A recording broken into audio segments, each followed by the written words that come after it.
የሲቢ አካውንታችሁን በዩኤስኤስዲ ኦር በ889 አክሰስ ለማድረግ ኦር ሎጊን ለማድረግ ስትሞክሩት ኖት ፋውንድ ሪሶርስ ኖት አቬለብል የሚል ኤረር ሜሴጅ የሚያሳያችሁ ከሆነ እንዴት ማስተካከል እንደምትችሉ እየማሳያችሁ ይሆናል። ከቅርብ ጊዜ ወዲህ በዩኤስኤስዲ ሎጊን ለማድረግ ስሞክር ኖት ፋውንድ ሪሶርስ ኖት አቬለብል የሚል ኤረር ሜሴጅ እያሳየኝ አካውንትን አክሰስ ማድረግ አልቻልኩም።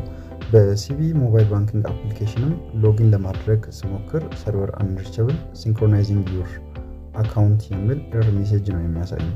እናንተም እንደዚህ አይነት ችግር ካጋጠማችሁ ስልክ ቁጥራችሁ በባንክ ቤት ላይ ብሎክ ተደርጓል ማለት ነው። የኔ ስልክ ቁጥርም ብሎክ ስለተደረገ አካውንትን አክሰስ ማድረግ አልቻልኩም። ባንክ ቤት ስጠይቃቸው ምን ይላሉ?